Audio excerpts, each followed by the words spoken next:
Que bonic és en esta vida quan tenim algú que ens dona suport, que ens ajuda, que ens acompanya a progressar. Bueno, pues esa podria ser una de les tasques del CDR Alt Maestrat, un centre que es dedica a ajudar a millorar la vida al món rural. Avui tenim una xicoteta representació d'este centre. Tinc a la meva esquerra a Ilse. Ilse, bon dia. Molt bon dia. Ens acompanya Iván. Hola, Bon dia. Iván. Elena, a l'altre costat. Bon dia. I Luz. Hola, Luz, buenos días. Buen día. Per a comprendre un poquet, Ilse, què és el CDR Alt Maestrat? A què ajudeu a la gent que viviu per ací?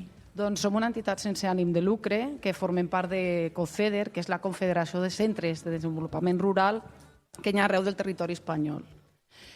Som una entitat que, si bé tenim la seu ací al Bocàsser, estem presents a més de 30 municipis de les comarques de la Plana Alta, l'Alt Maestrat i el Baix Maestrat. I com a tal que estem presents a les comunitats, treballem en totes les persones que estan en la comunitat. Treballem en dones, fem programes de gimnàsia terapèutica, d'estimulació cognitiva, itineraris d'inserció, treballem en persones majors, també, per exemple, han ficat en marxa, ho van fer a finals de l'any passat, el servei de menjar a casa, perquè aquelles persones que viuen a municipis menuts però que volen continuar vivint a casa d'ells, puguin fer-ho a través del menjar que servim en calent tots els dies de dilluns a divendres. També dins de la comunitat, en el cas de Silbocàsser, també tenim la presència del centre penitenciari i també treballem en este col·lectiu. Clar, ens havien deixat una part important del Bocàsser, que és Isa presó, una de les dues presons de la província de Castelló la tenim al Bocàsser. Ivan, i vosaltres també ajudeu a la gent que està complint condemna així en la presó del Bocàsser, amb unes teràpies molt interessants per ajudar-los a després poder-se integrar en la societat. Conta'ns un poquet. Sí, així és. Tenim tot un programa per a la reinserció de persones recluses, amb tallers socioeducatius, tallers d'agricultura ecològica, de costura creativa i sostenible, tots uns programes per a la sortida de presó de forma que se puguen reinsertar de forma adequada a la societat. I la veritat és que és un projecte molt interessant, que ja ha rebut premis a nivell nacional del Ministeri d'Interior, a l'atenció en presons de forma social, i la veritat és que molt motivadora i en grans fruits. Jo crec que és molt necessària la tasca que feu. Parlant un poquet de la presó, Ilse, com creus tu que és per a un poble com el Bocàsser tindre una de les presons importants? Perquè sabem el tipus de presos que tenim així, les històries que s'amaguen darrere d'aquest centre penitenciari. Com creus que afecta a la vida dels municipis del voltant? La veritat és que té eixa part de que hi ha certa reticència a lo que són les persones recluses quan surten del centre penitenciari.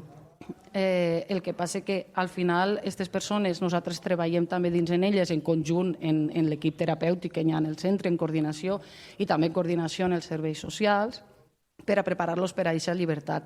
De la mateixa manera que fan altres entitats que també col·laboren, com Àmbit, Càritas, que també fan intervencions per a preparar-los per a les pròximes llibertats. Ajudeu a fer més fàcil la vida de les persones que viuen al món rural. I avui heu dut una història molt bonica, així per acomiadar el programa. Havíem presentat a Elena, que la tinc així amb mi amb el micro a la mà, i a Luz. Luz, tú viniste directamente desde Colombia hace 3 años a vivir al Bocàsser. Es cierto que hablamos el castellano, que nos entendemos, pero claro, en los pueblos del interior el valenciano es una de nuestras armas, de nuestras herramientas, y es una lengua a la que nosotros tenemos mucho cariño y a la que aquí damos muchísimo uso. ¿Cómo fue para ti venir a un pueblo más pequeño y encontrarte con que sus habitantes hablaban el valenciano? Ahora, pues...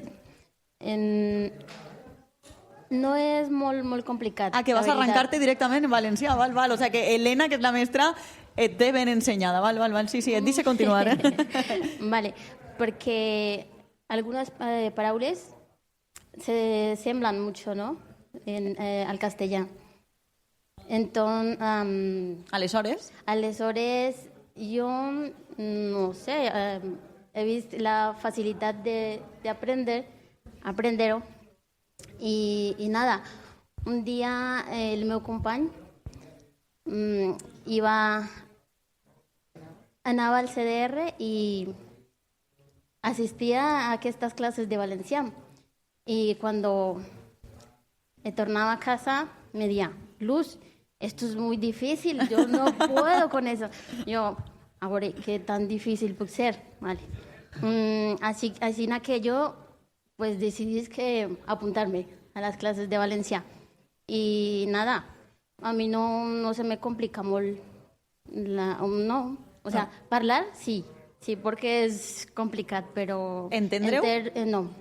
Ja captes tot quan et maneges pel poble i demés? Sí, un poc millor tot, no, però a veure, un 90% més o menys. Bueno, però a veure que ho ha de fer molt bé, de dir, Helena, això significa que tu a les classes els dones canya i els ensenyes, i jo crec que és una tasca ben bonica, no? Ensenyar el valencià a algú que ve de fora i vol aprendre el nostre idioma, jo crec que és una reflexió molt xula. Sí, per a mi és una experiència molt enriquidora perquè s'ha convertit en un espai de trobada i d'aprenentatge per a persones migrants que demostren no només una voluntat de voler aprendre la llengua, sinó també d'integrar-se en la comunitat i voler formar part activa del poble, perquè no només aprenen la llengua, sinó que volen aprendre també la cultura i com es viu a aquest territori. I la veritat és que has d'admirar perquè la majoria tenen altres responsabilitats o treballen i encara així treuen temps i ganes de vindre a les classes que fem 2 vegades a la setmana i poquet a poquet anem progressant. Luz, me pots contestar en castellà o en valencià conforme tu estigues més còmoda i et sentes millor? Vivies abans a Colòmbia. On vivies exactament? A veure, en La Plata Huila. Parlem d'un lloc gran, d'un lloc xicotet? A veure, és més o menys... Bueno, al voltant de... Té al voltant de 67.000 habitants i no és ni molt gran ni molt petit. Ni molt xicotet, com una ciutat gran, podríem dir? Més o menys. Més o menys com Castelló. Bueno, Castelló una miqueta més, però ahí estaríem. Trobes que hi ha semblances amb la teua terra? Has trobat coses en les que coincidim i coses en les que ens allunyem? Bueno, hem baixat a la Magdalena. Sí? T'ha agradat? Sí, molt. La festa. M'agrada molt la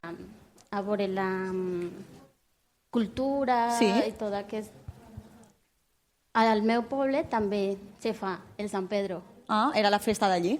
Sí, se fa tota la setmana i bueno, festa tots els dies. La T intercalà també la pronuncia, perquè t'ha dit setmana i t'ha mirat.